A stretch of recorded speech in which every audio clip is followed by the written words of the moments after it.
ज़ाहिर है इसके शामी साहब, क्योंकि कानूनी तो पहलू हैं ही हैं, अब वो जो सियासी पहलू हैं उस पर भी हम देख रहे हैं। अब आज कंवल शोज़ब साहिबा वो बड़ा गरज बरस रही थी और याद दिला रही थी कि जी राना सनाउल्लाह साहब जो हैं वो कह चुके थे कि अंदर ही रहना चाहिए खान साहब को। ज़रा याद दिलाने के लिए ज़रा सुनते हैं, ज़रा राना सनाउल्लाह साहब ने क्या कहा था, दिखाइए जी।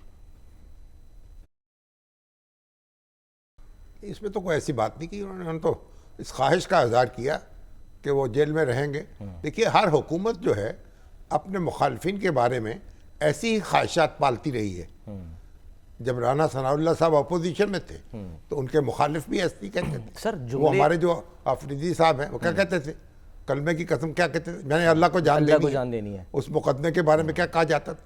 तो हुकूमतों की ख्वाहिशें होती है, काश हमारी हुकूमतें ऐसी ख्वाहिशात जो हैं वो तर्क कर दें। सर हुक्मरान वक्त अगर इस तरह के कोई बयान दे दें तो वो भी तो फिर हिस्ट्री का हिस्सा ही बन जाते हैं। नहीं, आपको याद होगा मुशर्रफ साहब ने सर बुगटी साहब के लिए कहा था ना कि कहीं से भी अब तो मिसाइल आता है चला जाता है, वो बाद में जाहिर सी बात है उनको फिर मगर इन्होंने ये कहा है कि हमारी ख्वाहिश होगी कि वो जेल में रहें।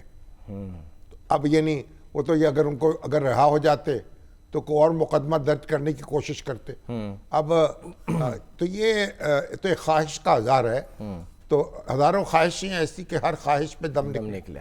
जो हुक्मरानों की ख्वाहिशात पर अपोजिशन लीडर जो हैं अगर जेल में रहते तो मेरा ख्याल आज तक तो यानी नवाज शरीफ साहब जेल में ही होते, खुद राना साहब भी जेल में होते, शहबाज शरीफ साहब भी जेल में होते, आसन इकबाल भी जेल में होते, और हमारे जो शाहिद खान अब्बासी साहब हैं जब नई पार्टी बना रहे हैं पाकिस्तान अवाम पार्टी, वो भी जेल में रहते। तो ये हुक्मरानों की ख्वाहिशात जो हैं वो पूरी नहीं होती। पाकिस्तान में जो कुछ भी है, यानी हमारी अदलिया जो है, यानी आप जितनी भी शिकायतें करें और जितनी भी तनकीद करें, बहरहाल एक हमारा ढांचा तो मौजूद है ना, और वहाँ से रिलीफ भी मिलता है, और देर से मिल जाए या जल्द मिल जाए मगर मिलता है। तो यकसर मायूस होने की ज़रूरत नहीं है। अच्छा, पैवस्ता रहे शजर से उम्मीदें बाहर रख।